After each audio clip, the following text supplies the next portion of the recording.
When I look at today's world and hear parents complaining that there is no place for their children to see a psychologist, that waiting times are months and sometimes even years, that help comes too late or not at all, I see not only a flaw in the system, but also a reflection of our inner state. After all, children are a mirror of our souls. What we carry within us, what we do not heal and do not accept, is revealed in their eyes, their bodies, and their suffering. When society begins to collapse in its care for the most vulnerable, it is not a coincidence, it is a sign. I remember a boy from my neighborhood who stopped leaving the house after the pandemic. His parents told him he had to go to school, that he had to be with his friends, that he had to function. But he just kept quiet and looked out the window, as if there was a strange world behind it that he was afraid of. His mother desperately searched for a psychologist. The waiting period was 6 months. In the meantime, his gaze began to grow emptier. I sensed that this was not just an individual illness. It was a crack in our time, in our collective heart. The child could not bear the pressure that we adults had suppressed within ourselves. The lack of care for children is not just a question of finances or organization. It is a question of our ability to live in love. If love truly permeates our lives, then we become the medicine ourselves. It is not only experts who can heal, it is every encounter, every glance, every word. But in order to be able to do this, we must first transform ourselves. We must let go of our anger, our pride, our impatience, otherwise our presence is more poison than help to children. I remember how I once suppressed my anger towards my parents. I felt that they didn't give me enough care, that they didn't protect me, that they left me alone with things I couldn't handle. I carried this anger for many years, and I had no idea that it was turning into illness. My body began to fail, strange symptoms appeared that no one could explain. It was only when I began to learn humility, when I tried to accept that my parents had acted according to their abilities, that they too were children of their time, that improvement came. Healing did not come from medication, but from a transformation of my soul. When I began to feel gratitude instead of anger in my heart, my body relaxed and the illness gradually went away. Today, I see similar dynamics among young people. The pandemic taught them to live in isolation, and when the world opened up, they weren't ready. They carried fear in their hearts, which turned into anxiety. And we expected them to return to their old ways. But the old ways no longer exist. Everything has changed, and if we ourselves do not find a new way of being, children will continue to suffer the consequences.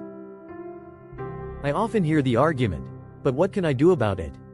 I'm not a therapist, I don't have the education. I respond with a quiet smile. Each of us can be a healer if love settles in our hearts. After all, even in the scriptures it is said, perfect love casts out fear. And fear is the greatest virus destroying our youth today. I know a family where the mother worked in healthcare and was completely exhausted during the pandemic. When she came home, she was irritable, tired, and drained of energy. Her children needed her, but she gave them only scraps of her attention. Over time, one of the daughters developed self-harming tendencies. The mother saw this as a failure of the system. Where are the psychologists? Where is the help? But in reality, it was a reflection of the inner exhaustion of the whole family. As soon as the mother understood that she also had to take care of her soul, that she could not just give without drawing from her inner source, a change took place. She began to pray every day in silence, just sitting and breathing for a while, asking for strength. And suddenly the atmosphere in the house changed. Her daughter began to paint again and her wounds healed. It was not the system that brought healing, but the love within her. I know that waiting times for specialists are long, but I ask, how much would change if, instead of endless surfing in cyberspace, every parent spent an hour a day in real conversation with their child? If we could truly listen, not just with words, but with our hearts. A child who feels heard, accepted, and loved unconditionally does not always need a specialist. Sometimes all they need is our presence. But I understand that it is not easy. Our souls are often overwhelmed. We are wounded, and therefore we are unable to give. This is where the importance of spiritual practice comes in. Without it, sooner or later we will burn out. Prayer, meditation, inner humility. These are not old-fashioned tools. They are basic means of hygiene for the soul. Just as we wash our bodies every day, we should also cleanse our consciousness. If we don't, the dirt of anger, fear, and pride accumulates within us. And then we wonder why our children live in anxiety and chaos. I once heard a young boy say, "No one listens to me.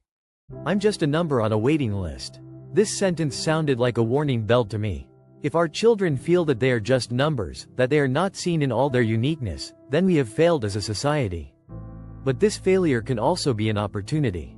Perhaps God is leading us to stop relying solely on external institutions and learn to awaken our inner strength. Perhaps this is a test to bring us back to the essence, that each of us is a bearer of love and that love is the highest healer. When I look back on my life, I see that all my greatest pains were also gifts. When I felt abandoned, I learned to seek comfort within myself. When pride blinded me with anger that would not subside, it brought me to the brink of collapse, and it was there that I realized that humility was the only way forward. When I tried to control my destiny and failed, I understood that there is a higher order that leads everything to good, if I can trust it. That is why I believe that even the crisis of childcare is not just a disaster. It is a mirror that shows us that we need to grow. The system is just a reflection of our consciousness. If fear grows within us, the system collapses. If love grows within us, the system transforms. For as it is written, the kingdom of God is within you. It is not far away, it is not in institutions, it is in our hearts. Sometimes people ask me if I believe the situation will improve. I answer, it is already improving when we transform anger into humility, fear into trust, and pride into gratitude within ourselves. Every such decision changes not only our lives, but also the field around us. Quantum physics reminds us that consciousness influences reality. If our consciousness remains in low vibrations, reality is difficult, chaotic, and painful. But when we raise our consciousness, the structure of reality also changes. Children sense it most quickly. When you enter a room filled with anger, they immediately freeze. When you enter with a heart filled with peace, they start smiling without knowing why. This is proof that our inner work is the greatest service we can give to society. We may not have the power to shorten waiting times, we may not be able to open new clinics, but we can open our hearts. And that is where real change begins. So today, when I hear about long waiting lists, I don't just see a crisis. I see a challenge. To become those who carry love in everyday life. Because sometimes one warm look, one hug, one quiet listening can change more than months of therapy. And that's not an escape from reality, it's a deeper reality. If we are asked what the solution is to the lack of care for children and young people, perhaps the answer is simpler than we think. Start with ourselves. Heal our souls so that our presence is healing. Learn humility so that our pride does not burn others. Seek gratitude so that our lives shine with the light that children need.